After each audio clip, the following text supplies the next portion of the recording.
सभी साथियों को नमस्कार।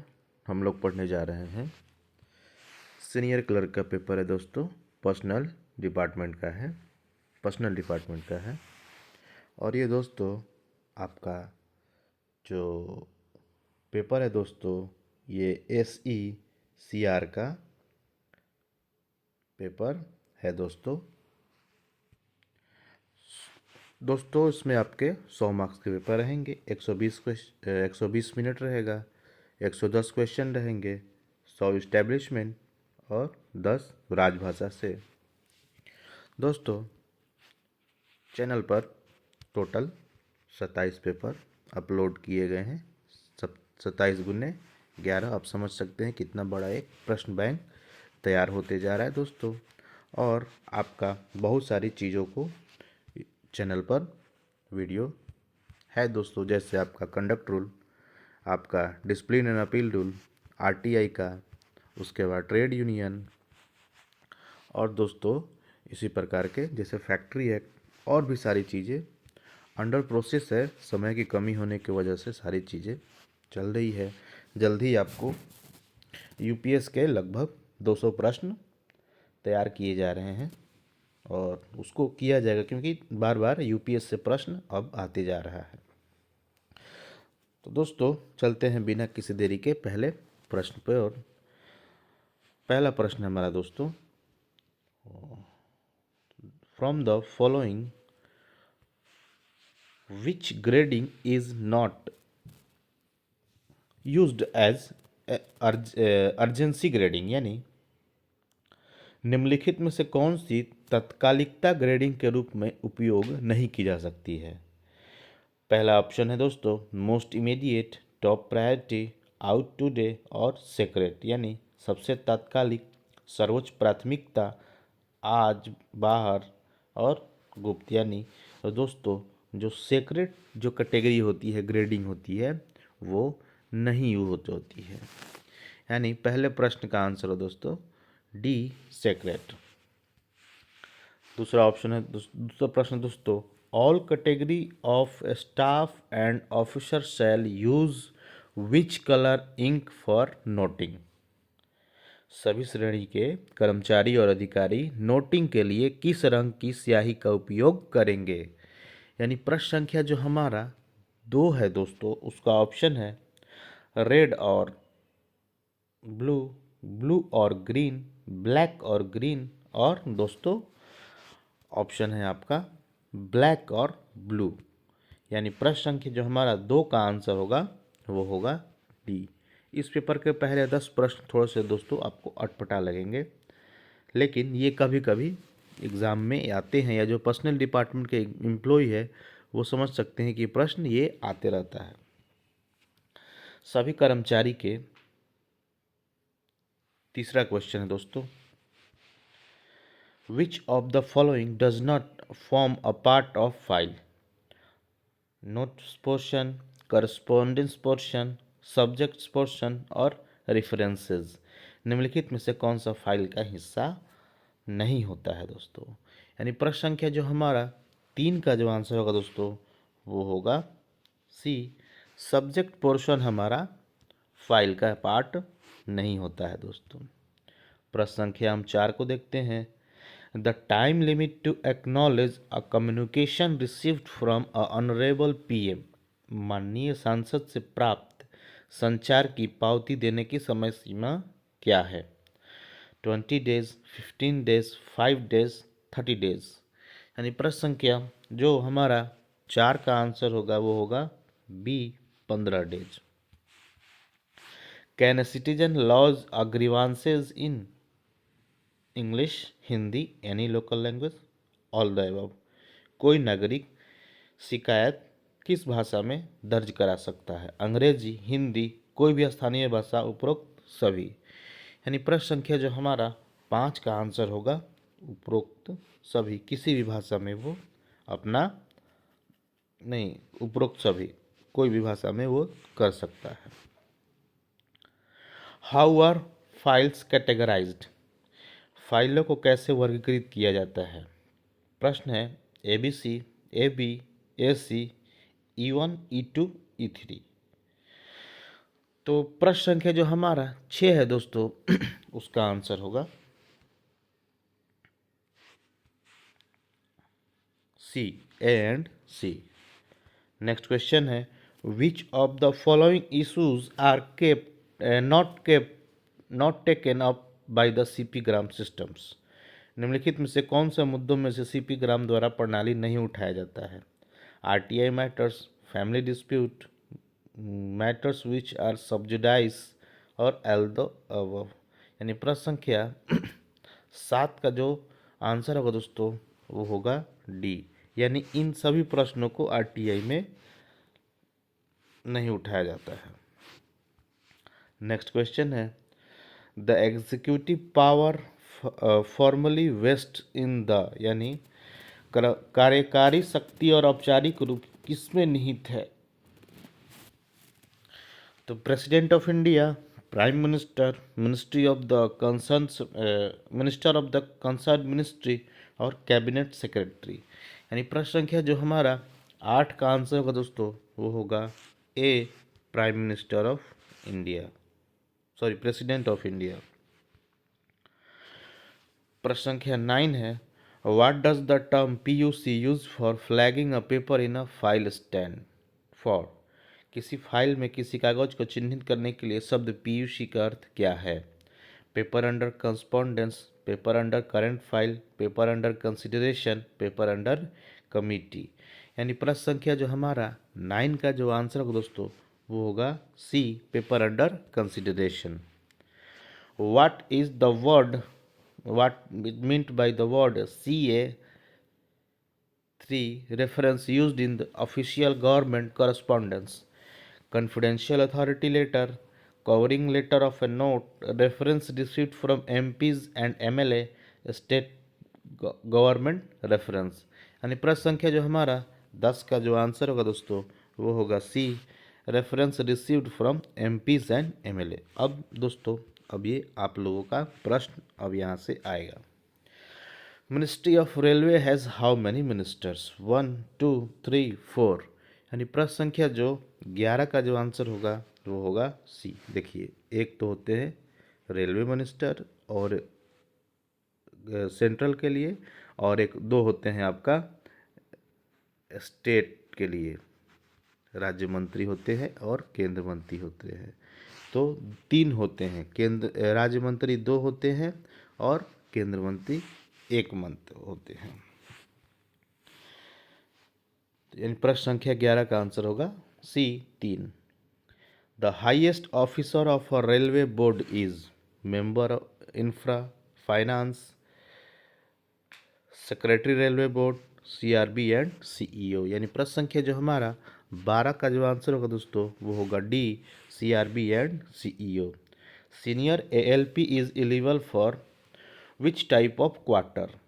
सीनियर ALP तो ऑप्शन है दोस्तों टाइप 1, टाइप 2, टाइप 3 और टाइप 4। यानी प्रश्न संख्या जो हमारा 13 का जो आंसर होगा वो होगा सी। when two employees in occupation of separate quarters at all the same station allotted under railway rules marry one another, they shall within how many months of marriage surrender one of the residents? 2 months, 4 months, 1 month, 6 months। जब railway नियमों के तहत आवंटित एक ही station पर अलग अलग आवासों में रहने वाले 2 कर्मचारी जब एक दूसरे से विवाह करते हैं तो उन्हें विवाह के कितने दिनों के भीतर एक या एक से अधिक आवासों को सौंपना होगा? ऑप्शन है 2 महीने, 4 महीने, 1 महीने और 6 महीने। यानी प्रश्न संख्या जो हमारा 14 का जो आंसर होगा वो होगा सी, 1 महीने के अंदर सरेंडर करना होता है। जब दो कर्मचारी जब आपस में शादी कर लेते हैं तो उनको क्वार्टरों को 1 महीने के अंदर सरेंडर करना आवश्यक है। प्रश्न संख्या जो हमारा 15 है दोस्तों वो है the end of academic session for quarter retention purpose means the last day of school, the last working day of school, the last paper of annual examination.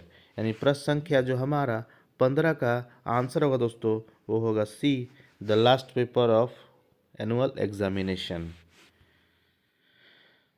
Hindi में समझ लीजिए दोस्तों, क्योंकि कई दोस्त कह रहे थे कि आप इंग्लिश में ही पढ़ते हैं, हिंदी में नहीं पढ़ते हैं। हिंदी में पढ़ने पर दोस्तों बहुत पेपर लंबा हो जाता है, और मैं सोचता हूँ कि जब मैं उसको हिंदी में समझा देता हूँ, लेकिन आप हिंदी में पढ़ लीजिए, क्योंकि हिंदी में जो लैंग्वेज होती है ना, वो गलतियाँ होती है उसमें, तो उससे कन्फ्यूज़न क्रिएट होता है। और जब भी अगर लैंग्वेज में गलत होता है, कोई भी इंग्लिश में गलत है या हिंदी में गलत है, इंग्लिश में गलत है तो इंग्लिश वाला तो मान नहीं लिया जाएगा, लेकिन हिंदी में गलत है और इंग्लिश में सही है तो इंग्लिश वाले लैंग्वेज को सही माना जाता है। इसलिए दोस्तों मैं इंग्लिश वाला ही लैंग्वेज सबसे पहले पढ़ता हूँ। तो ऑप्शन है हमारा पहला, ये प्रश्न है कि आवास प्रतिधारण माने रिटेंशन उद्देश्य के लिए शैक्षणिक सत्र की समाप्ति का अर्थ क्या है। तो इस प्रश्न का आंसर होगा दोस्तों वार्षिक परीक्षा का अंतिम पेपर। प्रश्न संख्या जो हमारा है 16 दोस्तों, employees on permanent transfer is eligible to retain quarters. Permanent transfer में स्थानांतर पर कर्मचारी को आवास कितने महीने तक बनाए रखने के लिए पात्र है। ऑप्शन है 2 महीना प्लस 6 महीना, 2 महीना प्लस 5 महीना, 4 महीना प्लस 4 महीना, 6 महीना प्लस 4 महीना। यानी इसका मतलब होता है 2 + 6, यानी कि 2 महीना नॉर्मल रेंट पर और 6 महीना डबल रेंट पर। यानी प्रश्न संख्या जो हमारा 16 का आंसर होगा दोस्तों वो होगा परमानेंट ट्रांसफ़र पर। आप जानते ही हैं कि 2 महीना नॉर्मल रेंट होता है और 6 महीना डबल रेंट होता है। प्रश्न संख्या इसका आंसर होगा ए, 2 महीना नॉर्मल रेंट और 6 महीना डबल रेंट। प्रश्न संख्या है percentage 17, percentage of reservation in all allotments of type 1 and type 2 accommodation for SC/ST employ is 5%, 10%, 15% और 20%। अनुसूचित जाति अनुसूचित जनजाति कर्मचारियों के लिए टाइप 1 और टाइप 2 आवास में आरक्षण का कितना प्रतिशत है। तो ऑप्शन है 5%, 10%, 15% और 20%। तो आंसर होगा दोस्तों इसमें हमारा बी, 10%। नेक्स्ट क्वेश्चन है how many rules are there in a discipline and appeal rules.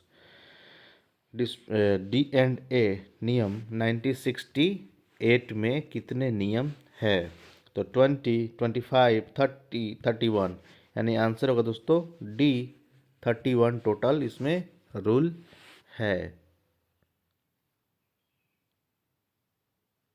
Next question है 29, which SF is to be issued when action is proposed under 14(1) of discipline and appeal rule। कह रहा है कि SF कौन सा तब जारी किया जाना है जब D&A के नियम 14(1) के तहत कोई कार्रवाई प्रस्तावित हो। तो ऑप्शन है 10A, 11, 12 और 11B। तो दोस्तों प्रश्न संख्या जो हमारा 19 का आंसर होगा वो होगा सी, 12। देखिए जो 14A होता है, 14 का 1 होता है डिसिप्लिन एंड अपील का 1, वो कहता है कि अगर कोई भी आप पर कोर्ट का इनपुट ऑर्डर है और आप उसमें दोषी पाए गए हैं तो आपको इंक्वायरी करने की ज़रूरत नहीं है। आप पे जो आरोप लग रहा है, चार्जशीट वगैरह कोई भी स्टैंडर्ड फॉर्म इश्यू हुआ है तो वो डायरेक्ट पेनल्टी इम्पोज कर सकता है बिना इंक्वायरी होल्ड किए हुए। 14 ये कहता है। तो अगर 14A जैसे मान लीजिए हमको मेजर पेनल्टी देना है तो हम SF5 देते हैं। तो हमको अगर 14A के तहत कार्रवाई करनी है तो हम लोग SF12 इशू होता है। ये जनरली नहीं होता है, लेकिन rarest of the rarest condition में ये चीज़ें आ जाती है। जहाँ कोर्ट का ऑर्डर होता है तो वहाँ डायरेक्ट ये हो जाती है। तो प्रश्न संख्या 19 का आंसर होगा सी, SF standard form 12। Next question है दोस्तों, देखिए जो 10 हमारा है स्टैंडर्ड फॉर्म 10, जो हमारा स्टैंडर्ड फॉर्म 10 होता है दोस्तों वो होता है आपके लिए कॉमन प्रोसीडिंग के लिए होती है। लेकिन जब पूछा है 10A, तो 10A में होता है कॉमन प्रोसीडिंग में इंक्वायरी ऑफिसर की जब पोस्टिंग होती है तो उसके लिए यूज होता है, और 10B में होता है दोस्तों प्रेजेंटिंग ऑफिसर की पोस्टिंग होती है, उसके लिए है। जो 11 है दोस्तों वो होता है माइनर पेनाल्टी के लिए चार्जशीट इशू करना। लेकिन पूछेगा 11B, तो 11B होता है दोस्तों chargesheet in intimation of initiation of minor penalty where inquiry is essential. मैंने जिस माइनर पेनल्टी के केस में नॉर्मली इंक्वायरी कंडक्ट करने की ज़रूरत नहीं होती है, लेकिन जब आपको इंक्वायरी होल्ड करना इसेंशियल होता है तो आपको 11B इशू करना होता है। और दोस्तों 11C भी होता है, उसमें वहाँ क्या होता है कि आपको पहले माइनर पेनाल्टी इशू किया गया था, वहाँ मेजर पेनाल्टी इशू करना है, तो आपको 11C जारी किया होता है। तो ये सारी चीज़ें दोस्तों कुछ पॉइंट्स थे। नेक्स्ट क्वेश्चन है the words not reasonably practicable to hold inquiry appears under rule which, यानी प्रश्न है कि नियम किस नियम के अंतर्गत जांच करना उचित रूप से व्यवहारिक नहीं आते हैं। तो ये डिसिप्लिन एंड अपील रूल जो 14 का जो एक कह रहा था यहाँ, 14 का 1, 14 का 2, 14 का 3, तो ये इसी से रिलेटेड है। यानी प्रश्न संख्या जो हमारा 20 का जो आंसर होगा दोस्तों वो होगा 14 का B। नेक्स्ट क्वेश्चन है, इसका मतलब ये होता है किसी कारण से राज्य की सुरक्षा, राष्ट्र की सुरक्षा के कारणों से इंक्वायरी होल्ड करना मतलब व्यवहारिक रूप से उचित नहीं है, उस 14 का 2 ऑर्डर होता है। नेक्स्ट क्वेश्चन है discipline and appeal rules are issue by the president exercise of powers conferred on him of the constitution, यानी संविधान के किस अनुच्छेद के तहत राष्ट्रपति को प्रदत्त शक्तियों का प्रयोग करते हुए D&A नियम जारी किए जाते हैं। ऑप्शन है 310, 309, 300 और 126।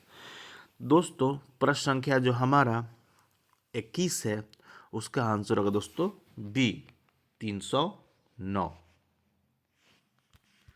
अगला प्रश्न है दोस्तों 22, देखते हैं if the railway employees continue to be under detention at the time of completion of 90 days of suspension and the 90 days period in such case will count, यदि रेलवे कर्मचारी निलंबन के 90 दिन पूरे होने के समय तक हिरासत में रहता है और ऐसे मामले में 90 दिनों की अवधि गिनी जाएगी कब से? रेलवे कर्मचारी के कार्यमुक्त होने की तिथि से, वह तिथि जिस दिन उसकी रिहाई का तथ्य उसके नियुक्ति प्राधिकारी को सूचित किया जाता है, निलंबन की वास्तविक तिथि से, और A और B दोनों। यानी प्रश्न संख्या जो हमारा 22 है दोस्तों उसका आंसर होगा D। पहला है कि रेलवे कर्मचारी जिस दिन से कार्यमुक्त हुआ उस दिन से, और दूसरा है कि वह तिथि जिस दिन रिहाई का तथ्य उस नियुक्ति प्राधिकारी को सूचित किया जाता है। नेक्स्ट क्वेश्चन है प्रश्न संख्या 23, subsistence allowance to be reviewed after how many and may increase up to how many। प्रश्न संख्या हमारा है दोस्तों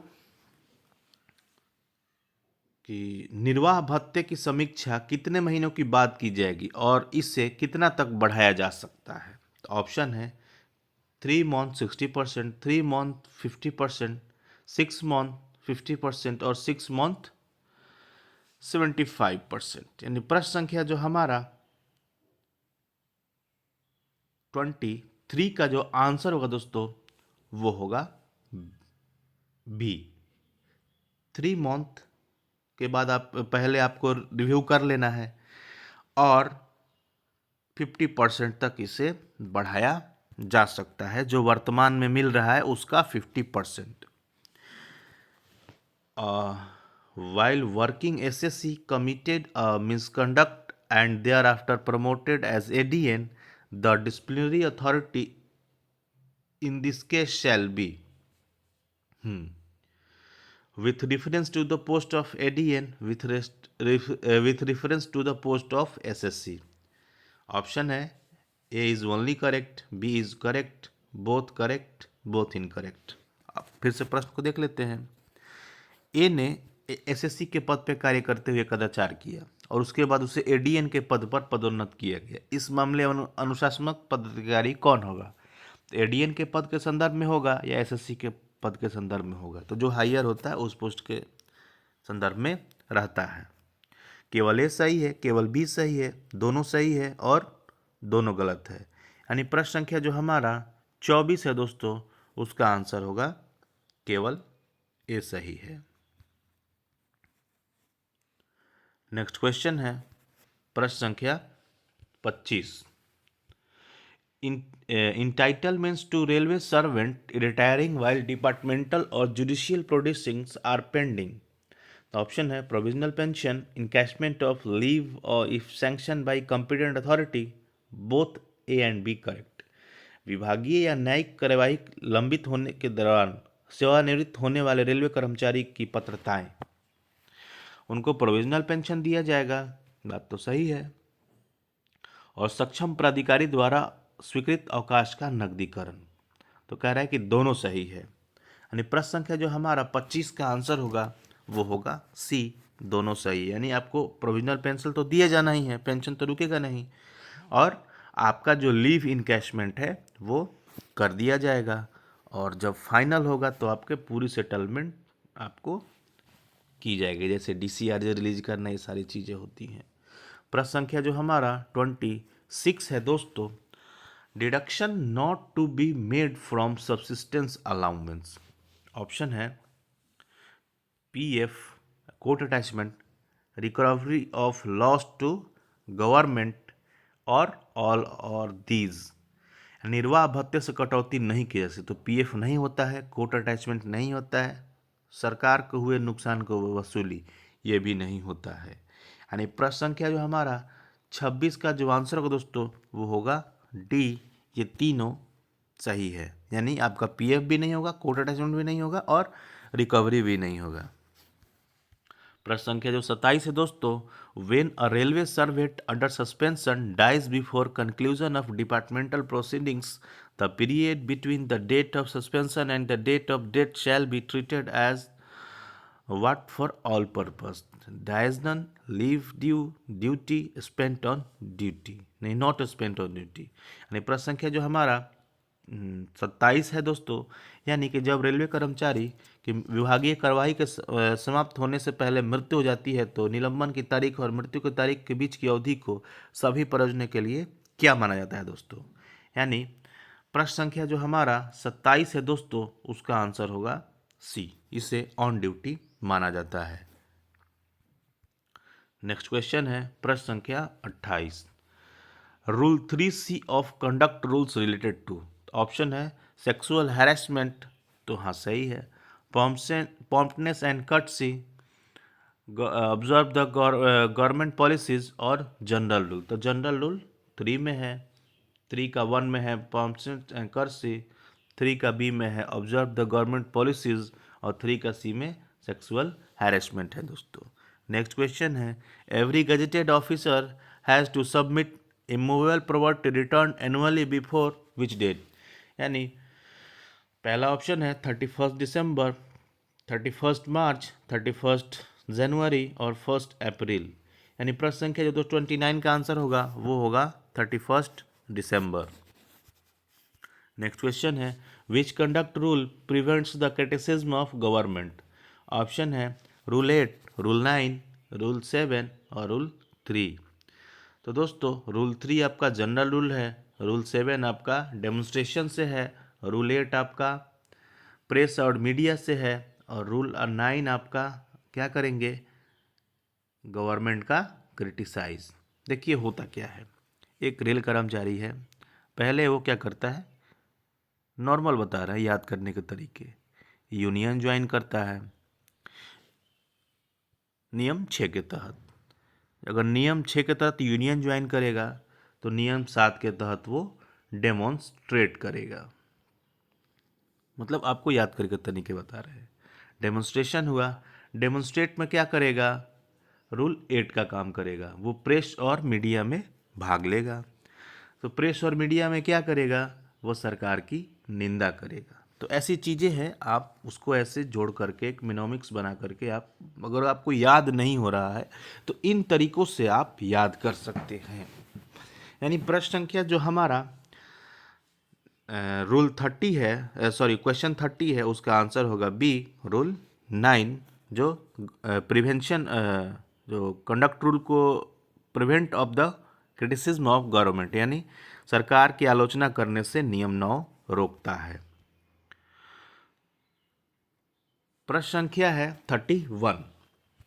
rule 314 of the conduct rules relates to upholding of supremacy to the constitution, political neutrality, direction of the official superior shall order in writing, absolute integrity। यानी प्रश्न संख्या जो नियम 3 का जो 1 कह रहा है ना दोस्तों, उसमें टोटल 21 नियम है।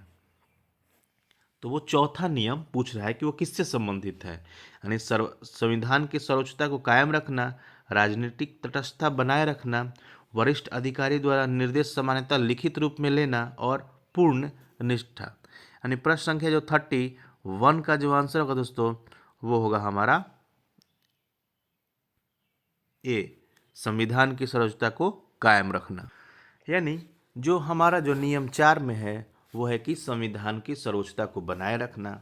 अगर कहेगा दोस्तों राजनीतिक तटस्थता, तो वो नियम 7 में दिया गया है। और वरिष्ठ अधिकारी का निर्देश सामान्यतः लिखित रूप में, कह रहा है कि लिखित रूप में लेना। तो ये दोस्तों आपका जो आंसर है वो है दोस्तों, जो रूल 2 है दोस्तों, रूल 2 है उसका जो हमारा जिसमें क्रम जो देखिए, रूल 3 है उसका 1 है जिसमें 21 नियम है, और रूल 2 है 3 का 2 है उसका, उसमें 2 नियम है, वो सुपरवाइजर कैटेगरी के लिए है। तो जो 2 नियम 2 का 2 है, 3 का 2 है, उसका 2 है जो सो वो है ये कि वरिष्ठ अधिकारी के निर्देश का सामान्यतः लिखित रूप में लेना होगा। और जो एब्सोल्यूट इंटीग्रिटी वो है दोस्तों प्रश्न यानी 3 का रूल 1 में है। जब आप लोग देखेंगे ना तो ये कंडक्ट रूल काफ़ी उलझाने वाला है, लेकिन आप लोग देखेंगे तो ये चीज़ें सारी समझ में आ जाती है। नेक्स्ट क्वेश्चन है, who permits railway servant to communicate official information in performance of his duty? Official secrets act, contract act, RTI act और रेलवे एक्ट। यानी प्रश्न संख्या जो हमारा 30, रेलवे कर्मचारी को अपने कर्तव्यों के निष्पादन में आधिकारिक जानकारी प्रेषित करने की अनुमति कौन सा नियम देता है? तो आंसर है दोस्तों प्रश्न संख्या 32 का आंसर है सी, आरटीआई अधिनियम। नेक्स्ट क्वेश्चन है, railway servants are prohibited from giving or taking dowry under the conduct rule. तो आचरण नियम के तहत रेलवे कर्मचारी को दहेज लेने या देने का प्रतिबंध है। तो दोस्तों प्रश्न संख्या 33 का आंसर होगा सी। 33 है गिफ्ट, 14 है दोस्तों सेल्फ के ऑनर में डेमोन्स्ट्रेट करना, 13 है 13A है दोस्तों डॉरी से रिलेटेड, और 15 है प्राइवेट एम्प्लॉयमेंट से। गिविंग और receiving money between a father and son can be term as transaction of mobile property within the meaning of rule which. पिता और पुत्र के बीच धन का लेन देन प्राप्ति नियम के अर्थ में चल संपत्ति का लेन देन कहा जा सकता है। यानी ऑप्शन है 18A, 19, 18(3) और 18(2). यानी प्रश्न संख्या जो हमारा 34 होगा दोस्तों, उसका आंसर होगा सी। यानी पिता और पुत्र के बीच के धन का लेन देन या प्राप्ति नियम के अर्थ में चल संपत्ति का लेन देन कहा जा सकता है नियम 18 के 3 के तहत। नेक्स्ट क्वेश्चन है, which of the following is misconduct misconduct, non-intimation of detention, course of a study outside office without permission, seeking redress in court in service matter। निम्नलिखित में से कौन सा कदाचार है? कानून नजरबंदी की सूचना न देना, बिना अनुमति के कार्यालय समय से बाहर अध्ययन करना और सेवा मामले में न्यायालय के निवारण की मांग करना। यानी प्रश्न संख्या जो हमारा 35 का ऑप्शन है, only 1 and 2, only 1 and 3, only 2 and 3 and D 1, 2 and 3। यानी प्रश्न संख्या जो हमारा 35 का जो आंसर होगा वो होगा ओनली 1 and 2। नेक्स्ट क्वेश्चन है, क्योंकि कोर्ट से तो आप बिना परमिशन के रिड्रेस ले सकते हैं। नेक्स्ट क्वेश्चन है,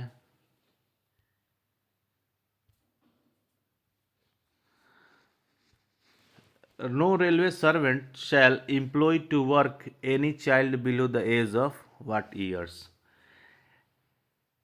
13, 14, 12 और 15। यानी प्रश्न संख्या 36 का आंसर होगा बी 14 ईयर्स। नेक्स्ट क्वेश्चन है, bigamous marriage is generally restricted under which rule? 20, 21, 19, 13। यानी प्रश्न संख्या हमारा 37 का आंसर होगा B 21। Whether railway servants can be permitted to enroll as an advocate and practice in a court? Yes, no, permitted to enroll but practice permitted only after retirement. None। क्या railway कर्मचारियों को वकील के रूप में कार्य करने के, नामांकन करने और अदालत में प्रैक्टिस करने की अनुमति दी जा सकती है? प्रश्न संख्या जो हमारा 38 का आंसर होगा वो होगा सी, कि नामांकन करने की तो अनुमति है लेकिन अभ्यास की अनुमति केवल सेवानिवृत्ति के बाद ही दी जा सकती है। नेक्स्ट क्वेश्चन है, permanent negotiating machinery is functional in which how many tears? दोस्तों, एक होता है रेलवे बोर्ड लेवल पर, एक होता है जोन लेवल पर, एक होता है डिवीज़न लेवल पर। यानी प्रश्न संख्या जो हमारा 39 का ऑप्शन है 3, 4, 2, 5। तो आंसर होगा दोस्तों 39 का ए, 3 टीयर में ये वर्किंग है, 3 टीयर में वर्किंग है। नेक्स्ट क्वेश्चन है, matters settled in by agreement और एक्सेप्टेंस और decision by tribunal shall not be raised for how many period of years? समझौता द्वारा न्यायाधिकरण के निर्णय की स्वीकृति द्वारा निपटाए गए मामलों को निम्नलिखित अवधि तक नहीं उठाया जाएगा।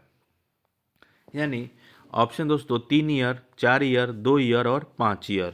यानी प्रश्न संख्या जो हमारा 40 का आंसर होगा वो होगा 2 ईयर तक नहीं उठाया जाएगा। नेक्स्ट क्वेश्चन है, who is the chairman of PNM at railway board level? Secretary railway board, DGHR, CRB and CEO और पीईडीआईआर।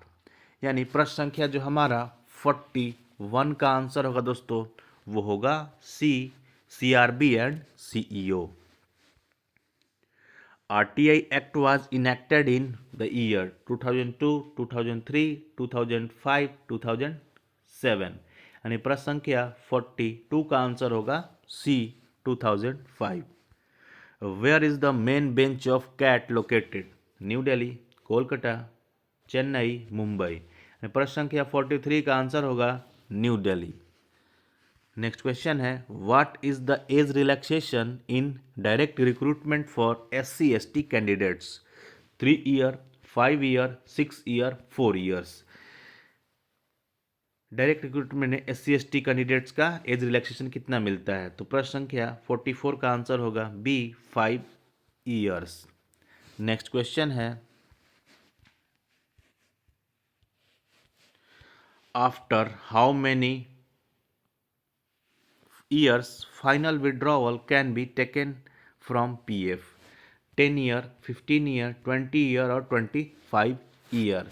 यानी प्रश्न संख्या जो हमारा 45 का जो आंसर होगा दोस्तों वो होगा B, 15 years. E file management यानी file management system involves diarisation of inwards receipts, e office के बारे में बात करें, creation of files, movements of receipts and files, और ऑल ऑफ द एबव। यानी प्रश्न संख्या जो हमारा 46 है दोस्तों, उसका आंसर होगा D, all of the above. यानी diarisation of inwards receipts, creation of files और movement of receipts and files. Next question है, who operates the CP grams. CP grams मतलब central public grievances redress and monitoring system. Railway office, PM office, ministry of personnel defence. इन प्रश्न के जो 47 का answer होगा वो होगा ministry of personnel. Railway employees on promotion are eligible to exercise option of for fixation of pay within how many months। Option है 2 months, 1 month, 5 months, 3 months। तो आंसर है दोस्तों हमारा बी, 1 months। नेक्स्ट क्वेश्चन है, anticipated vacancies up to what should be taken into account for selection post. 18 months, 21 months, 12 months और आपका 15 months. चयन पद के लिए कितनी महीने तक की प्रत्याशित रिक्तियों को ध्यान में रखा जाना चाहिए। आंसर होगा दोस्तों डी, 15 मंथ्स। नेक्स्ट क्वेश्चन है आपका 50, post based register implemented from 95, 97, 99 और 2001। यानी प्रश्न संख्या जो हमारा 50 का आंसर होगा दोस्तों वो होगा बी, 97। नेक्स्ट क्वेश्चन है, to what extent relaxation in percentage of marks is given for reserve post in the examination for safety post. सुरक्षा पदों के लिए समीक्षा में आरक्षित पदों के लिए अंकों की प्रतिशत में किस सीमा तक छूट दी जा सकती है। ऑप्शन है दोस्तों 0%, 10%, 20% और 30%। यानी प्रश्न संख्या जो हमारा सेफ्टी कैटेगरीज में कह रहा है कि परीक्षा में आरक्षित पदों के लिए अंकों के कितने प्रतिशत, तो सेफ्टी कैटेगरी में कोई अंकों का रिजर्वेशन नहीं दिया जाता है। यानी प्रश्न संख्या जो हमारा 51 का आंसर होगा ए, 0%। Creche should be provided in more than how many women work in a factory. तो ऑप्शन है 15, 30, 20। आंसर होगा दोस्तों 52 का बी, 30। नेक्स्ट क्वेश्चन है, who is authority who is the authority competent to decide the classification of post as selection post। Option है GM, HOD, railway board और DRM. चयन पद के रूप में पद का वर्गीकरण तय करने के लिए सक्षम प्राधिकारी कौन है। महाप्रबंधक, विभागाध्यक्ष, रेलवे बोर्ड और रेल प्रबंधक। यानी प्रश्न संख्या जो हमारा 53 है दोस्तों, उसका आंसर होगा सी, रेलवे बोर्ड। प्रश्न संख्या है हमारा 54, how many members will be there in a selection board for forming a panel in a selection. Option है 5, 3, 4 और 1। आंसर होगा दोस्तों 54 का बी, 3। नेक्स्ट क्वेश्चन है दोस्तों, what percentage of marks are to be obtained in the selection for being declare outstanding. उत्कृष्ट घोषित होने के लिए चयन में कितने प्रतिशत अंक प्राप्त करने होंगे। ऑप्शन है 50%, 80% रिटन एग्जामिनेशन, 80% इन एग्रीगेट और 70%। प्रश्न संख्या जो हमारा 55 का जो आंसर होगा दोस्तों वो होगा सी, 80% इन एग्रीगेट। 55 का आंसर होगा सी। The validity of a selection panel is how many months? 6 month, 1 year, 2 year। दोस्तों प्रश्न संख्या जो हमारा 56 का जो आंसर होगा वो होगा सी, 2 years। नेक्स्ट क्वेश्चन है, for candidates selected through RRB or other recruitment agency and sent for initial training to schools. Seniority will be determined by date of appointment to the grade, date of regular promotion after due processes, date of joining the working post after due process, order of merit obtained in the examination held at the end of training period. यानी प्रश्न संख्या जो हमारा 57 कह रहा है कि RRB या अन्य अन्य भर्ती एजेंसी के माध्यम से चयनित और प्रशिक्षण स्कूलों में प्रारंभिक प्रशिक्षण के लिए भेजे गए उम्मीदवारों के लिए वरिष्ठता का निर्धारण निम्नलिखित द्वारा किया जाएगा। ऑप्शन है ग्रेड में नियुक्ति की तिथि से, उचित प्रक्रिया के बाद नियमित पदोन्नति की तिथि से, उचित प्रक्रिया के बाद कार्यरत पद पर कार्यभार ग्रहण करने की तिथि और प्रशिक्षण अवधि के अंत में आयोजित परीक्षा में प्राप्त योग्यता क्रम पर।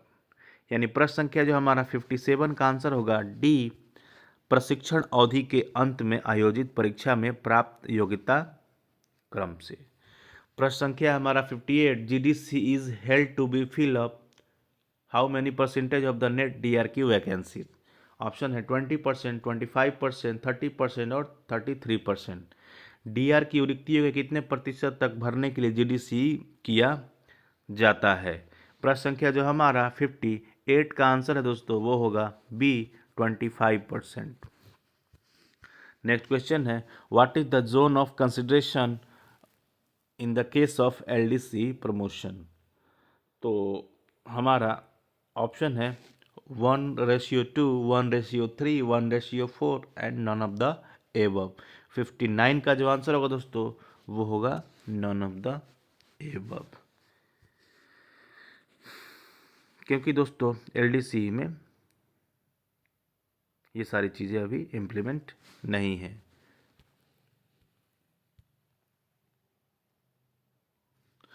Railway servant retiring before completion of 10 years qualifying services is eligible for following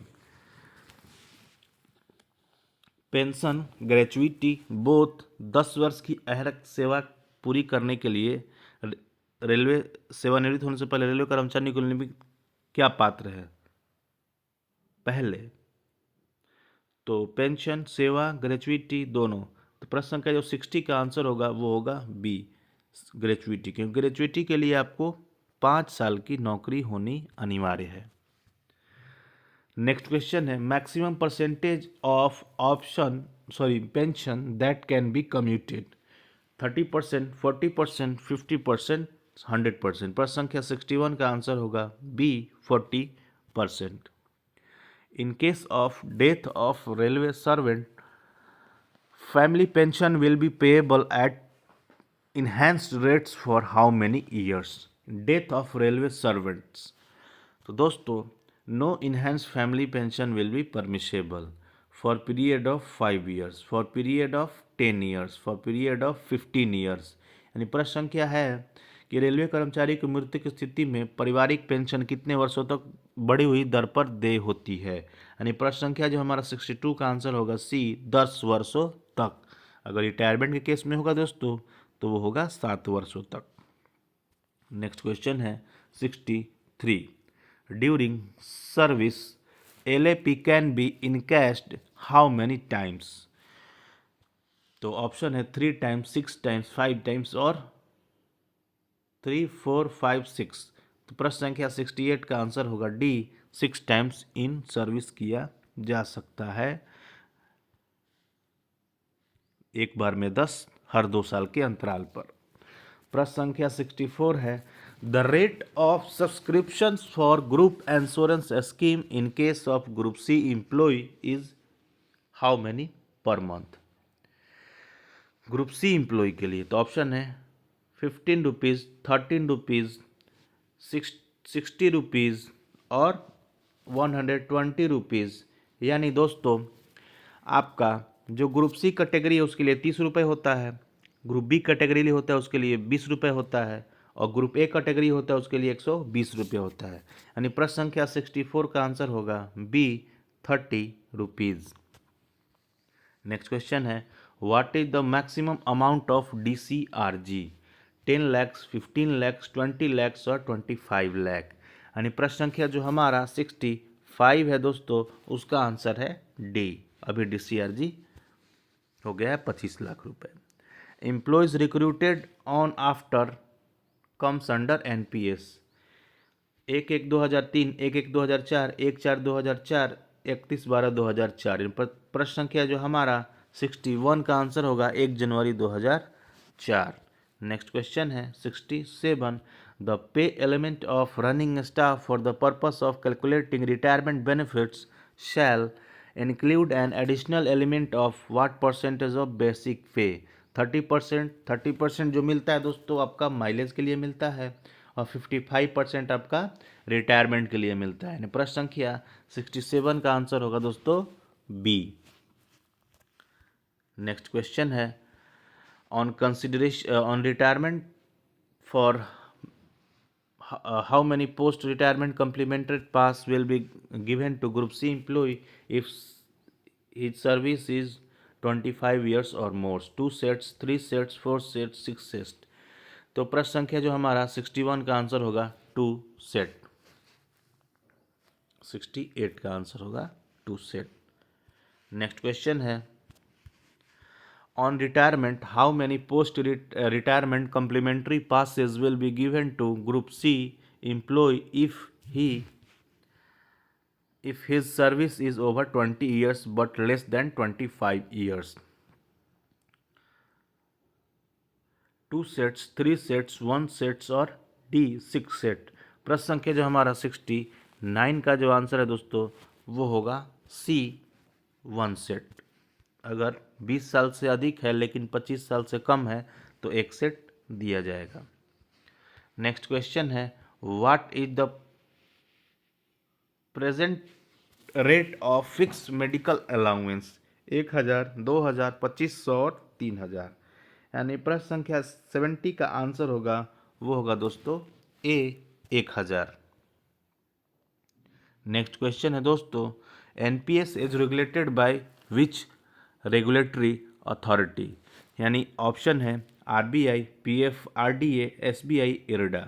यानी प्रश्न संख्या जो हमारा 71 का आंसर होगा वो होगा PF RDA pension fund regulatory और development authority. Centralised training academy for railway accounts is situated at Vadodara, Hubli, Secunderabad और चेन्नई। यानी 72 का आंसर होगा दोस्तों वो होगा C Secunderabad. Senior DPO is which level post. Junior time scale, senior time scale और JG और SAG जूनियर एडमिनिस्ट्रेटिव ग्रेड और सीनियर एडमिनिस्ट्रेटिव ग्रेड। तो जूनियर टाइम स्केल होता है दोस्तों वो आपके APO होते हैं, और सीनियर टाइम स्केल दोस्तों आपको SPO या DPO होते हैं, और JAG दोस्तों आपको सीनियर DPO होते हैं, और SAG दोस्तों आपको CPO होते हैं। नेक्स्ट क्वेश्चन है 74। How many divisions are there in Indian railways. Option है 68, 69, 70, 71। भारतीय रेलवे में कितने मंडल है। तो प्रश्न संख्या जो हमारा 74 है दोस्तों उसका आंसर है C 70 डिवीज़न राइट नाउ है। नेक्स्ट क्वेश्चन है full night in railway means 10 PM to 6 AM, 10 PM to 5 AM, 10 PM to 9 PM to 4 AM और 12 PM to 6 AM। प्रश्न संख्या 75 का आंसर होगा A 10 PM to 6 AM। Next question है how many days leave is granted as an maternity leave. 120 days, 180 days, 90 days। Answer होगा दोस्तों C 180 days। Next question है which of the following is a major penalty. Censure, withholding of increment, withholding of promotion, remove from service. प्रश्न संख्या 77 का जो answer होगा वो होगा D, remove from service is a major penalty. Next question है DA&R appeal should be submitted with in, यानी option है 30 डेज, 45 डेज, 180 डेज, 10 डेज, यानी प्रश्न संख्या जो 78 का आंसर होगा दोस्तों वो होगा B, 45 days. How many numbers of schools checks pass issued per year to ward of railway staff? 3, 6, 2 और नन ऑफ दीज। तो 3 सेट इशू किया जाता है और 6 हाफ सेट इशू किया जाता है, 3 फुल में और 6 हाफ में। प्रश्न संख्या 79 का जो आंसर होगा वो होगा A, 3 set. What is the minimum educational qualification for erstwhile group D staff? 10th pass, 12th pass, graduate, यानी प्रश्न संख्या जो हमारा 80 का आंसर होगा A, 10th pass. Next question है for ALP employ must pass which medical standard? A1, B1, C1, answer है दोस्तों A1। नेक्स्ट क्वेश्चन है हमारा 82, audit notes and inspection records consist of how many parts? 3, 2, 4, none, यानी प्रश्न संख्या जो हमारा 82 का जो आंसर होगा दोस्तों वो होगा 2। नेक्स्ट क्वेश्चन है the terms regular service includes period spent on deputation, period spent on foreign services, period spent on study leaves and all of the above. प्रश्न संख्या जो हमारे 83 का जो आंसर होगा दोस्तों वो होगा all of the above. What does information under RTI act mean? Emails and opinions, press releases, contracts, all of the above. प्रश्न संख्या जो हमारा 84 का आंसर होगा वो होगा दोस्तों all of the above. Who shall appoint CIC and IC under RTI?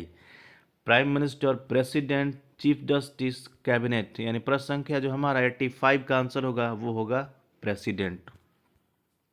Next question है what time is the age limit prescribed for CIC to hold offices? 60 years, 62 years, 65 years. मुख्य सूचना आयुक्त पद पर आसीन होने के लिए निर्धारित आयु सीमा क्या है?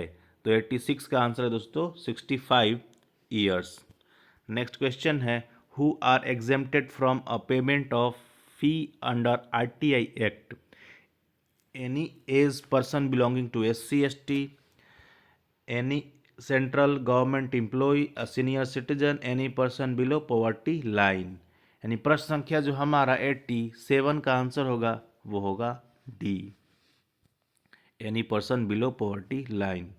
CCL is guaranteed to a single female for spend how many spells in a calendar year? 3 spells, 2 spells, 6 spells, 8 spells, यानी प्रश्न की सिंगल फीमेल की बात कर रहे हैं तो डबल दिया जाएगा। प्रश्न संख्या जो 88 का आंसर होगा वो 6। नॉर्मली आपको 3 दिया जाता है लेकिन जहाँ सिंगल फीमेल आ गया वहाँ 6 हो जाएगा। नेक्स्ट क्वेश्चन है 89, हाउ मच पे and allowance will be granted to an employee during period of hospitalization on account of real? Full pay and allowances, 50% of pay and allowances, 50% of pay। Reel के कारण अस्पताल में भर्ती रहने की पूरी अवधि के दौरान किसी कर्मचारी को कितना वेतन और भत्ते दिए जाएंगे? ऑप्शन है पूर्ण वेतन और भत्ते, वेतन और भत्ते का 50%, वेतन का 50% कोई नहीं, यानी प्रश्न संख्या जो हमारा 89 का जो आंसर होगा वो होगा ए, पूर्ण वेतन। भत्ते में आपका ट्रांसपोर्ट अलाउंस नहीं दिया जाता है। नेक्स्ट क्वेश्चन है how many SCL is granted for specific requirements relating to disability? SCL 6, 4, 8 और 3। प्रश्न संख्या 90 का आंसर होगा बी, 4 SCL एक्स्ट्रा दिया जाता है। इंडस्ट्रियल डिस्प्यूट में take place due to wages, bonus, trade union recognisation, all of the above. प्रश्न संख्या जो 91 का आंसर होगा वो होगा D, all of the above.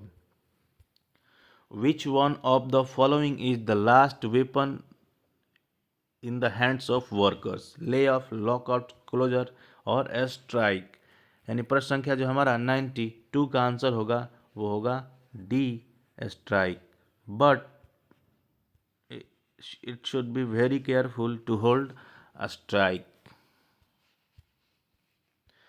Who has the first made use of the term collective bargaining? Samuel Gompers, Sidney Webb, GHD Cole और Robert oven. सामूहिक सौदेबाजी का शब्द प्रयोग किसने सर्वप्रथम किया था? यानी सिडनी वेव ने कलेक्टिव बार्गेनिंग का यूज किया था। The Payment of Wages Act was enacted in 1926, 1936, 1947, 1976। Answer होगा दोस्तों बी, 1936। नेक्स्ट क्वेश्चन है, minimum amount of bonus fixed under payment of bonus act 1965 is 5%, 7.3%, 8.33% और 10%। बोनस एक्ट के तहत तो 8.33% है मिनिमम। 95 का आंसर होगा सी। नेक्स्ट क्वेश्चन है, compensation under CECA employ compensation act 1923 must be paid within 15 days from the date it fell due, 7 days from the date it fell due, 30 months from the date it fell due और 3 months from the date it fell due. यानी 1923 के तहत जो कर्मचारी क्षतिपूर्ति है उसके तहत मुआवजे का भुगतान किया जाना चाहिए। यानी प्रश्न संख्या जो हमारा 96 का आंसर होगा वो 1 महीने के भीतर किया जाता है। What do you need to sign a single letter, sign a draft letter in a e-office? Electric pen, PCB, USB और DSC। प्रश्न संख्या जो 97 का आंसर होगा वो होगा D, digital certificate signature. Habitual failure to perform task within time will amount to failure to maintain integrity, lack of accountability and transparency, lack of decency and morality, lack of devotion to duty। प्रश्न संख्या जो 98 का answer होगा दोस्तों वो होगा D, lack of devotion to duty।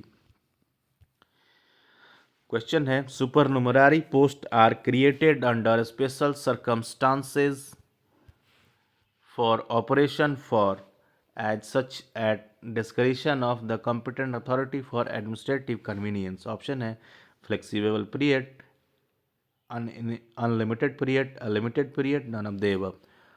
प्रश्न है दोस्तों हमारा कि प्रशासनिक सुविधा के लिए सक्षम प्राधिकारी के विवेक पर किसके संचालन के लिए विशेष परिस्थितियों में एक अतिरिक्त पदों का सृजन किया जा सकता है? तो फ्लेक्सिबल पीरियड के लिए, सुपरनुमरारी पोस्ट कह रहे हैं ना, तो असीमित अवधि के लिए, सीमित अवधि के लिए। तो आंसर होगा दोस्तों 99 का सी, लिमिटेड पीरियड के लिए किया जा सकता है। What is meant by the word DO used in daily correspondence? Demo letter, direct letter, order letter, demi official. प्रश्न संख्या जो हमारा 70 का आंसर होगा, 100 का आंसर होगा वो दोस्तों सी, डेमी ऑफिशियल। राजभाषा आ गया दोस्तों। In which schedule of Constitution of official language are enlisted? Bharat संविधान की किस अनुसूची में राजभाषा को सूचीबद्ध किया गया है? शेड्यूल तो 8वीं अनुसूची में दोस्तों किया गया है। नेक्स्ट क्वेश्चन है हमारा 102। When the Constitution was adopted, how many languages were included in the 8th schedule initially? जब संविधान को अपनाया गया था दोस्तों तो उस समय 8वीं अनुसूची में कितनी भाषाएं शामिल की गई थी? ऑप्शन है 10, 12, 14 और 22। प्रश्न संख्या जो हमारा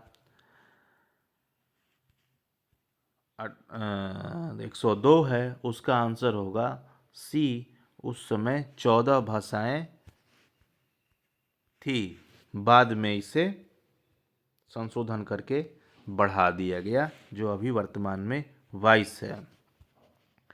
प्रश्न है, at present how many language in schedule of 8 constitution. Option है 16, 22, 24। वर्तमान में संविधान की अनुसूची में कितनी, अनुसूची 8 में कितनी भाषाएं हैं? तो आंसर है दोस्तों अभी कितना है, 22। 103 का बी, 22 भाषा वर्तमान में है। What are the 3 regions as classified under official language rules? C, A, B, all of the above. राजभाषा नियमों के तहत वर्गीकृत 3 क्षेत्र कौन से हैं? तो आंसर है दोस्तों तीनों, ए और बी और सी, क, ख और ग हैं दोस्तों। When was official language rule passed? 1966, 1976, 1980। यानी प्रश्न संख्या 105 का आंसर होगा 1976। नेक्स्ट क्वेश्चन है who is the chairman of central Hindi committee? Option है prime minister, home minister, ministry of culture. केंद्रीय हिंदी समिति के अध्यक्ष कौन होते हैं? तो आंसर है दोस्तों प्रधानमंत्री। नेक्स्ट क्वेश्चन है how many members are there in the parliamentary committee on official language? 20, 25, 30। संसदीय राजभाषा समिति में कितने सदस्य होते हैं? तो 20, 25, 30। 30 होते हैं दोस्तों। 107 का आंसर होगा सी। नेक्स्ट क्वेश्चन है who is the chairman of divisional official language implementation committee? Option है डीआरएम, सीनियर डीपीओ, राजभाषा अधिकारी। है कि राजभाषा मंडल राजभाषा कार्यान्वयन समिति के अध्यक्ष कौन होते हैं? तो मंडल में जो हेड होगा वो होते हैं, यानी प्रश्न संख्या जो 108 का आंसर होगा वो होगा DRM। नेक्स्ट क्वेश्चन है how many Hindi courses are prescribed for central government employ? 2, 3, 4। केंद्रीय सरकारी कर्मचारियों के लिए कितनी हिंदी पाठ्यक्रम निर्धारित है? तो इसका आंसर होगा दोस्तों सी, 4 होते हैं। नेक्स्ट क्वेश्चन है 110। उसमें क्या होगा, जो 4 पाठ्यक्रम है उसमें होता है दोस्तों, एक होता है प्रबोध, एक होता है प्रवीण, तीसरा होता है प्राग और चौथा होता है पारंगत। When world Hindi day is observed? 10 जनवरी, 14 सितंबर, 7 सितंबर। विश्व हिंदी दिवस कब मनाया जाता है? प्रश्न संख्या 110 का आंसर होगा ए, 10 जनवरी। तो दोस्तों नमस्कार, मिलते हैं अगले वीडियो में। वीडियो अच्छा लगे तो लाइक, शेयर, सब्सक्राइब कीजिए और टेलीग्राम चैनल को ज्वाइन कीजिए। वहाँ सभी डाउट आपके क्लियर किए जाएंगे। क्योंकि देखिए यूट्यूब पे बहुत सारी चीज़ें अभी हमारे लिए, क्योंकि चैनल नया है, रिस्ट्रिक्ट किया गया है कि बहुत सारी चीज़ें हम अभी नहीं कर पा रहे हैं, तो इसलिए अभी मैं ज़्यादा कुछ चीज़ें आपको प्रोवाइड नहीं करा पा रहा हूँ। इसलिए आप टेलीग्राम चैनल में जुड़े तो उसके लिए फिर आपको ये सारी चीज़ें किया जाएगा। अब आप पूछेंगे कि टेलीग्राम चैनल कहाँ है? तो टेलीग्राम चैनल दोस्तों, जैसे आप जाएंगे चैनल के प्रोफाइल में, उसमें आप जो लिंक जैसे उसी के नीचे दिया होगा सी मोर में, तो आप उसमें टेलीग्राम का लिंक दिया हुआ है, तो आप वहाँ से देख सकते हैं, आप वहाँ से जुड़ सकते हैं। मिलते हैं अगले वीडियो में दोस्तों, तब तक के लिए नमस्कार। वीडियो अच्छा लगे तो लाइक, शेयर और सब्सक्राइब जरूर कीजिएगा।